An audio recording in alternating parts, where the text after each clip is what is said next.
Hello friends, आज मैं आपके साथ एक नहीं दो नहीं बल्कि पांच बुक्स की एक साथ बात करने आया हूँ। जी हाँ, 5 बुक्स, और ये पांचों की एक ही राइटर है, प्रीति शेनॉय। ये पांचों बुक्स मुझे बहुत ही अच्छी लगती हैं क्योंकि ये लव से रिलेटेड हैं और लाइफ से रिलेटेड हैं। बहुत ही पॉजिटिव बुक्स हैं, बहुत ही अच्छा पर्सपेक्टिव देते हैं लाइफ को जीने के लिए। इनमें से 4 बुक्स, इसे छोड़कर ये चारों बुक्स ये फिक्शन बुक्स हैं। इन दोनों की एक कहानी है और इन दोनों की एक कहानी है। इन दोनों की स्टोरी काफ़ी ग्रिपिंग है। और जो 5वीं बुक है वो नॉन फिक्शन है, उसके बारे में बाद में बात करेंगे। लेकिन पहले हम बात करते हैं इनमें से, चलो इनकी बात करते हैं पहले। पहली बुक है व्हेन लव केम कॉलिंग, और ये दूसरी बुक इसका सीक्वल है, all the love you deserve. इनमें कहानी है 3 लोगों की, पूजा, आरुष और सुजीत की। ये नमस्ते लंदन टाइप कहानी है क्योंकि आरुष यूके का लड़का है जो इंडिया आता है किसी प्रोजेक्ट की वजह से, और वहाँ वो पूजा से मिलता है। सुजीत भी उसी प्रोजेक्ट के सिलसिले में इनसे मिलता है, लेकिन सुजीत पूजा को पहले से ही जानता है क्योंकि वो उसका क्लासमेट रहा होता है। सुजीत की वजह से ये दोनों बहुत ही बड़ी मुश्किल में फंस जाते हैं, और आरुष को तो उसकी वजह से प्रोजेक्ट बीच में छोड़कर यूके वापस जाना पड़ता है। लेकिन उससे पहले आरुष और पूजा काफ़ी नज़दीक आ चुके होते हैं और उनकी अटैचमेंट बन जाती है।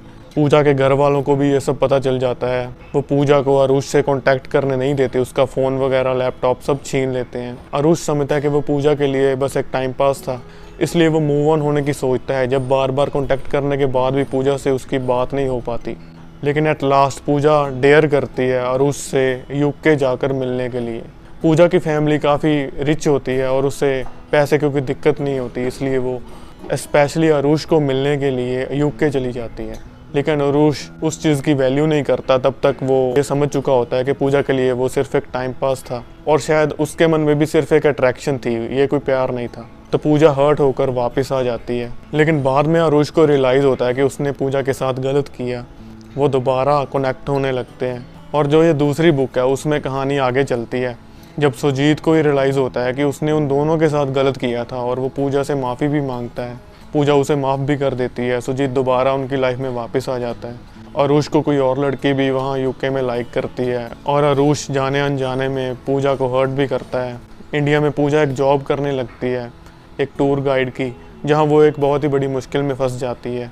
और तब वो सुजीत को भी मैसेज करती है और आरुष को भी। लेकिन आरुष पहले से ही इंडिया वापस आ रहा होता है। जब इंडिया वापस आता है और वो पूजा से कांटेक्ट करता है तो उसे पता चलता है कि वो एक मुश्किल में है, तो वो भी पूजा की तरफ जाता है और सुजीत भी।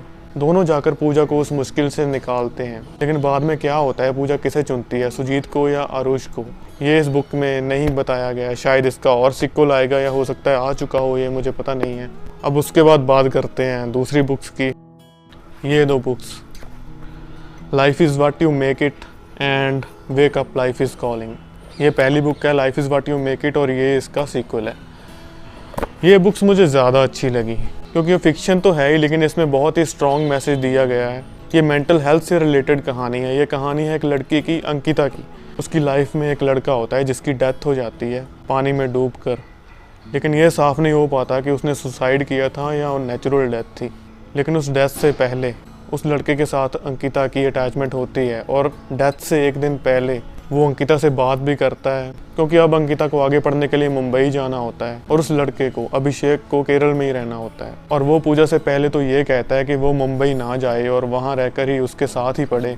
जब पूजा मना कर देती है तो वो उसे सिर्फ इतना कहता है कि एटलीस्ट वो उसके साथ टच में रहे। लेकिन अंकिता ऐसा कोई भी प्रॉमिस उसके साथ नहीं करती, और जब उसकी डेथ हो जाती है तो वो चीज़ उसे बहुत परेशान करने लगती है कि काश सिर्फ वो इतना ही उसे कह देती कि हाँ वो उसके साथ टच में रहेगी, और शायद वो अपनी जान ना देता अगर उसने सुसाइड किया है। तो आगे चलकर वो अपनी स्टडी में बिज़ी हो जाती है, काफ़ी जोश के साथ काम करती है, स्टडीज़ में भी आगे होती है और एक्टिविटीज़ में भी बहुत ही अच्छा परफॉर्म करती है। लेकिन बाद में उसे पता चलता है कि ये जो उसका फेज़ था वो उसकी मेंटल हेल्थ प्रॉब्लम का ही एक फ़ेज़ था जिसे हाई बोलते हैं, और उसके बाद वो उसके लो फेज़ में चली जाती है जब उससे कुछ भी अच्छा नहीं लगता, किसी से भी बात करने का दिल नहीं करता, किसी से भी मिलने का दिल नहीं करता, और वो एक कमरे में ही पड़ी रहती है। उसे बाइपोलर डिसऑर्डर होता है। उसमें इंसान कभी कभी तो एक हाई फेज़ में होता है जब वो बहुत ही जोश के साथ काम करता है, और कभी कभी लो फेज़ में होता है जब उसे कुछ भी अच्छा नहीं लगता, और इस दौरान वो अपनी जान लेने की भी कोशिश करती है। उसके पेरेंट्स उसके लिए वरी हो जाते हैं, काफ़ी साइकियाट्रिस्ट को वो मिलते हैं। 2-3 डॉक्टर्स को ट्राई करने के बाद आखिर में उसे एक अच्छा डॉक्टर मिलता है जो उसके साथ डॉक्टर की तरह नहीं बल्कि एक फ्रेंड की तरह बिहेव करता है और उससे अच्छी ट्रीटमेंट देता है, उसके साथ बातें करता है। डॉक्टर मधुसूदन उसे इस मेंटल हेल्थ इशू से रिकवर होने में काफ़ी मदद करते हैं। फिर आखिर वो मेंटल हेल्थ हॉस्पिटल से बाहर आती है और एक नए जोश के साथ अपनी लाइफ को जीने के लिए तैयार होती है। इसका जो सीक्वल है wake up life is calling, इसमें इसके आगे की कहानी है। वो अपनी पिछली स्टडी को ड्रॉप कर देती है और क्रिएटिव राइटिंग के कोर्स को चुनती है। वो सब कुछ चेंज करना चाहती है कि अब उसके पास वाले फ्रेंड्स उसकी लाइफ में ना रहें, सब कुछ नए सिरे से स्टार्ट हो। लेकिन फिर से उसके पास की कुछ बातें उसके सामने आने लगती हैं, उसके पास के लोग उसके सामने आने लगते हैं और धीरे धीरे वो फिर से डिप्रेशन की ओर बढ़ने लगती है। इसी दौरान उसे एक बुक भी मिलती है जो एक तरह की सुसाइड मैनुअल होती है और वो उससे इंस्पायर होकर फिर से सुसाइड करने की कोशिश भी करती है। फिर से उसके पेरेंट्स वरी हो जाते हैं कि दोबारा वही फेस अंकिता के ऊपर आ चुका है। आखिर में वो फिर से एक साइकेट्रिस्ट के साथ कंसल्ट करते हैं, लेकिन असल में उसकी हेल्प कोई और करता है। उसके कॉलेज की ही प्रोफेसर मिसेस हेडन, वो उसके काफ़ी क्लोज आ जाती हैं। वो अंकिता के साथ शेयर करती हैं कि उनके साथ लाइफ में क्या क्या ट्रेजेडीज़ हुई और जब अंकिता ये सब सुनती है तो उसे फील होता है कि उसकी प्रॉब्लम्स तो कुछ भी नहीं है। मिसेस हेडन उसे ये भी बताती है कि वो इन सब से कैसे डील करती है, कैसे उनकी बहुत ही एक अच्छी प्यारी फैमिली थी लेकिन अब वो अकेली रह चुकी हैं और किन किन चीज़ों ने उनको रिकवर होने में हेल्प किया।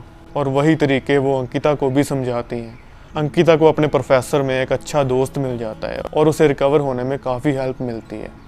अंकिता दोबारा से अपनी लाइफ की नई शुरुआत करती है, कॉलेज वापस जाती है, कोर्स भी पूरा करती है और अच्छे ढंग से अपनी लाइफ को जीने लगती है। तो ये तो हो गई इन 4 फिक्शन बुक्स की बात। अब 5वीं बुक की बात करते हैं।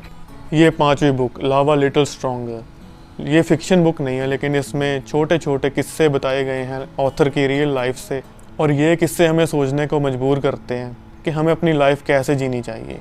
हमें लव को वैल्यू करना चाहिए, रिलेशनशिप्स को वैल्यू करना चाहिए। लाइफ में लव और रिलेशनशिप्स के अलावा लाफ्टर भी होना चाहिए। ये छोटे छोटे किस्से भी काफ़ी अच्छे हैं।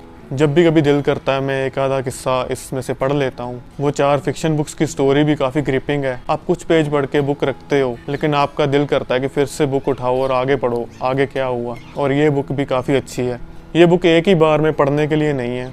जब भी मन करे बुक उठाओ, एक किस्सा पढ़ो, अच्छा फील करो। ये बुक आपके चेहरे पे मुस्कुराहट लाती है। तो प्रीति शेनॉय की ये 5 बुक्स बहुत ही अच्छी हैं, आपको ज़रूर पढ़नी चाहिए। मुझे ये बुक्स काफ़ी अच्छी लगी। और वीडियो के एंड में मैं आपको छोड़ जाता हूँ इन बुक्स में से बहुत ही खूबसूरत लाइंस के साथ। तो आप भी ये लाइंस पढ़िए और मुझे दीजिए इजाज़त। मिलते हैं किसी और वीडियो में। Bye bye.